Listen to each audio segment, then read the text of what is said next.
Court ಆದೇಶ ಅವ್ರಿಗೆ ಒಂದು ಪ್ರೊಟೆಸ್ಟ್ ಅಲ್ಲಿ ಬರಬೇಕು ಅಂತ ಇತ್ತು, ಮಾರ್ಚ್ ಮಾಡಬೇಕು ಅಂತ.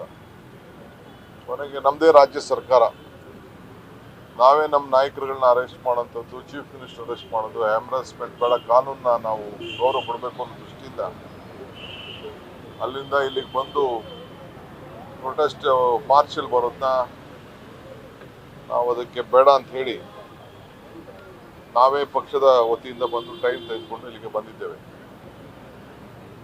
ತಮಗೆಲ್ಲ ಈಗಾಗಲೇ ರಾಹುಲ್ ಗಾಂಧಿ ಅವರು ನೆನೆ ತಿಳಿಸಿದ್ದಾರೆ ಯಾವ ರೀತಿ ಅನ್ಯಾಯ ಆಗಿದೆ ಅಂತ. ಇದು ರಾಜ್ಯದ ಉದ್ದಗಲಕ್ಕೂ ಕೂಡ ನಡೆದಿರೋಂಥ ಒಂದು ಅನ್ಯಾಯ. ಆದರೆ ಕೆಲವು ಕ್ಷೇತ್ರ ಮಾತ್ರ ನಾವು ಇದನ್ನ ಸೀಮಿತವಾಗಿ ತೆಗೆದುಕೊಂಡು ರಿಸರ್ಚ್ ಮಾಡಿದ್ದೇವೆ. ನಾವು ಇಡೀ ರಾಜ್ಯದಲ್ಲಿ ನಾವು ಈಗ ಅದೇನು ಕೆಲವು 5-6 ಮೇಜರ್ ಪಾಯಿಂಟ್ ಹೇಳಿದ್ದೇವೆ. ಈ ನಿಟ್ಟಿನಲ್ಲಿ ನೀವು ಇಡೀ ರಾಜ್ಯದಲ್ಲಿ ಮಾಡಬೇಕು ಅನ್ನೋದು ನಮ್ದು ಫಸ್ಟ್ ಮನವಿ. ಈಗ ನಾವು ಮಹದೇವಪುರದ ಸ್ಯಾಂಪಲ್ ಆಗಲಿ, ಗಾಂಧಿನಗರ ಸ್ಯಾಂಪಲ್ ಆಗಲಿ ನಾವಿನ್ನ ಕೊಟ್ಟಿಲ್ಲ ಅವ್ರಿಗೆ. ನಿನ್ನೆ ಏನು ಮಾಧ್ಯಮದಲ್ಲಿ ರಾಹುಲ್ ಗಾಂಧಿ ಅವರು ಪ್ರೆಸೆಂಟ್ ಮಾಡಿದ್ರು, ಅದು ಕೆಲವು ಎಕ್ಸಾಂಪಲ್ಸ್ ಇದೆ, ಅದನ್ನ ಇನ್ನ ಡೀಟೇಲ್ ತಂದು ಮತ್ತೆ ಅವ್ರಿಗೆ ಕೊಡ್ತೀವಿ. ಈಗ ನಾವು ಅವ್ರಿಗೆ ಇದನ್ನೆಲ್ಲ ಇಂಥ ಪಾಯಿಂಟ್ ಅಲ್ಲಿ ನೀವು ಇಡೀ ರಾಜ್ಯದಲ್ಲಿ ನೀವು ಪರಿಶೀಲನೆ ಮಾಡಬೇಕು, ಎಲ್ಲೆಲ್ಲಿ ಈ ರೀತಿ ಅನ್ಯಾಯ ಆಗಿದೆ ಇದನ್ನು ನೀವು ಕೂಡ ಕಂಡುಹಿಡಿದು ಇದು ಯಾರು ತಪ್ಪಿಸ್ತಿದ್ದಾರೆ, ಯಾವ ರಿಟರ್ನಿಂಗ್ ಆಫೀಸರ್ ಇರ್ಬೋದು, BLO ಇರ್ಬೋದು, ಯಾವುದೇ ಅಧಿಕಾರಿ ಇರ್ಬೋದು, ಕೆಳಗಡೆಯಿಂದ ಮೇಲ್ಗಡೆ ಅಧಿಕಾರಿ, ಅವ್ರ ಮೇಲೆ ಸೂಕ್ತವಾದಂಥ ಕ್ರಮ ಕೈಗೊಳ್ಳಬೇಕು ಅಂತೇಳಿ ನಾವು ಹೇಳಿದ್ದೇವೆ. ಆಮೇಲೆ ಎಲ್ಲ ಡಿಜಿಟಲೈಸ್ ಇದೆ.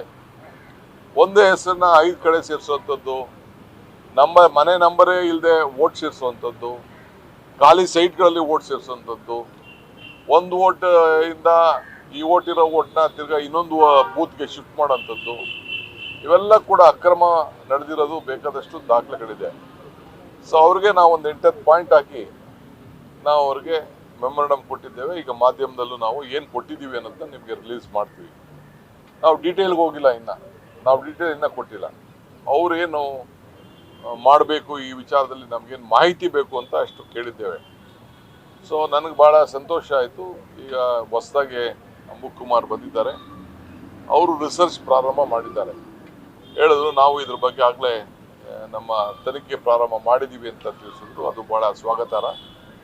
ಸೊ ಅದಕ್ಕೆ ನಾವು ತಿರ್ಗಾ ಡೀಟೇಲ್ ಎಲ್ಲ ಬಂದು ಯಾವ ಕ್ಷೇತ್ರದ ಏನೇನಿದೆ ನಮ್ಗೆ ಇರೋಂಥ ಮಾಹಿತಿ, ಕೆಲವು ಕ್ಷೇತ್ರದಲ್ಲಿ ಏನೇನು ಅನ್ಯಾಯಗಳಾಗ್ತಾ ಇದೆ, ಏನೇನು ಮಾಡ್ಬೋದು, ಮುಂದಕ್ಕೆ ಯಾರ್ಯಾರ ಮೇಲೆ ಕ್ರಮ ಕೈಗೊಳ್ಬೇಕಾಗ್ತದೆ ಅನ್ನೋ ವಿಚಾರವನ್ನು ನಾವು ಅವ್ರಿಗೆ ತಿಳಿಸ್ತಾ ಇದ್ದೀವಿ.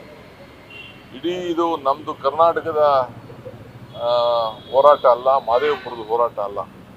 ನಿಮಗೆಲ್ಲ ಒಂದು ಪ್ರಶ್ನೆ, ನಿಮ್ಮದೇ ಸರ್ಕಾರ, ನಿಮ್ಮದೇ ಆಫೀಸರ್ ಕರ್ನಾಟಕ ರಾಜ್ಯವ್ರು ಇರ್ಬೋದು, ಎಲ್ಲ ಕಂಟ್ರೋಲ್ ಇವ್ರ ಕೈಲಿ ಇರ್ತದೆ.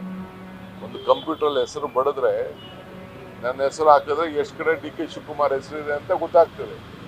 ಅಷ್ಟು ಸೌಜನ್ಯರು ಚುನಾವಣಾ ನೋಡ್ಕೊಳ್ತಾ ಇರೋಂಥ ಅಧಿಕಾರಿಗಳಿಗೆ ಇರಬೇಕಾಗ್ತದೆ.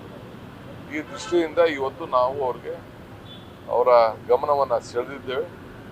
ಇಡೀ ದೇಶದ ಉದ್ದಗಲೂ ಕೂಡ ಇದರ ಬಗ್ಗೆ ದೊಡ್ಡ ವ್ಯಾಪಕವಾಗಿ ಚರ್ಚೆ ಅವಶ್ಯಕತೆ ಇದೆ. ಈ ನಿಟ್ಟಿನಲ್ಲಿ ನಮ್ಮ ಪ್ರತಿಭಟನೆಯನ್ನು ವ್ಯಕ್ತಪಡಿಸಿದ್ದೇವೆ.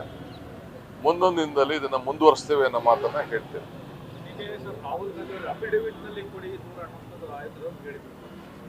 ಏನು ಅಫಿಡವಿಟ್ ರೀ? ನಾನೇ ಅಫಿಡವಿಟ್, ರಾಹುಲ್ ಗಾಂಧಿ ಅವರ ಅಫಿಡವಿಟ್. ಏನು ಅಫಿಡವಿಟ್ ಬೇಕು? ಈಗ ಪ್ರಮಾಣ ವಚನ ನಮ್ಮ ಕೈಲಿ ಏನು ಅಫಿಡವಿಟ್ ತೆಗೆಸ್ಕೊಳ್ತಾ ಇದ್ದಾರೆ? ನಾವು ಎಲೆಕ್ಷನ್ ನಿಂತ್ಕೋಬೇಕಾದ್ರೆ ಮತ್ತೊಂದು ಮಾಡ್ಬೇಕಾದ್ರೆ ಎಲ್ಲ ಅಫಿಡವಿಟ್ ತೆಗೆದುಕೊಳ್ತಾ ಇದ್ದಾರೆ. ಒಬ್ಬ ನಾಯಕರುಗಳು ಮಾತನ್ನ ಇನ್ನೇನು ಬೇಕು ಅಫಿಡವಿಟ್ ಹಾಕಿ ನಮ್ಮನ್ನ ಬೇಕಾದ್ರೆ ಗಲ್ಲಿಗೆ ನಾವೇನಾದ್ರು ಸುಳ್ಳು ಹೇಳಿದ್ರೆ, ತಪ್ಪು ಹೇಳಿದ್ರೆ, ನಿಮ್ಗೇನು ಕಾನೂನಲ್ಲಿ ಶಿಕ್ಷೆ ಇದೆ ಹಾಕಿ, ಯಾರು ಬೇಡ ಅಂತ ಹೇಳ್ತಾರೆ. ನಾವು ಮಾಡಿದ್ದೇನಾದ್ರು ಡಿನೈ ಮಾಡಿದಾರ ಅವರು? ರಾಹುಲ್ ಗಾಂಧಿ ಅವ್ರು ಹೇಳಿದ್ನ ಏನಾದ್ರು ಇವೆರಡು ಸುಳ್ಳು ಅಂತ ಹೇಳಿದ್ದಾರಾ? ಅದಕ್ಕೆ ನಾವು ಹೇಳ್ತಾ ಇದೀವಿ, ಅವ್ರ ಅಫಿಡವಿಟ್ ಕೇಳಿದ್ಮೇಲೆ ನಾವು ನಿಮ್ಗೆ ಇನ್ನ ಮಾಹಿತಿ ಕೇಳ್ತಾ ಇದೀವಿ. ಅವ್ರಿಗೆ ಕೊಡ್ತೀವಿ, ಅಫಿಡವಿಟ್ ಸಮೇತ ಕೊಡ್ತೀವಿ. ನಾವು ಏನೇ ಮಾಹಿತಿಯನ್ನ ಕೊಟ್ಟಿರ್ಬೇಕಾದ್ರೆ ರೈಟ್ ಟು ಇನ್ಫಾರ್ಮೇಶನ್ ಅಲ್ಲಿ ಅವ್ರ ಹತ್ರ ಇರತ್ರ ಮಾಹಿತಿ ತೆಗೆದುಕೊಂಡಿದ್ದೇವೆ. ನಮ್ಮ ಹತ್ರ ಎಲೆಕ್ಷನ್ ಮಾಹಿತಿ ಅಲ್ಲ ನಮ್ದು. ಈಗ ನಾವು ರೈಟ್ ಇನ್ಫಾರ್ಮೇಶನ್ ಅಲ್ಲೇ ಈ ಮಾಹಿತಿ ತೆಗೆದುಕೊಂಡು ಕಲೆ ಹಾಕಿ ನಾವು ಇವತ್ತು ಮಾಡಿರೋದು. ನಮಗೂ ಒಂದು ದೊಡ್ಡ ಜವಾಬ್ದಾರಿ ಸ್ಥಾನದಲ್ಲಿ ನಾವು ಇದ್ದೀವಿ. ಯಾರು? ಚಾಮರಾಜಪೇಟೆಯಲ್ಲೂ ಕೂಡ ಡಬಲ್ ಎಂಟ್ರಿಗಳಾಗಿದ್ದಾವೆ. ವರ್ಣ ಆಗ್ಲಿ, ಚಾಮರಾಜಪೇಟೆ ಆಗ್ಲಿ, ಕನಕಪುರ ಆಗ್ಲಿ, ಎಲ್ಲಾದ್ರೂ ತಪ್ಪೆ. ಕ್ರಮ ಕೈಗೊಳ್ಳಿ. ಯಾರು ಮಾಡಿದ್ದಾರೆ ಅವ್ರ ಮೇಲೆ ಕ್ರಮ ಕೈಗೊಳ್ಳಿ. ವರ್ಣ ಆಗ್ಲಿ, ಕನಕಪುರ ಆಗ್ಲಿ, ಚಾಮರಾಜಪೇಟೆ ಆಗ್ಲಿ, ಎಲ್ಲಾರಾಗ್ಲಿ ಅದು ತಪ್ಪೆ. ತಪ್ಪಾಗಿದ್ರೆ ತಪ್ಪೆ.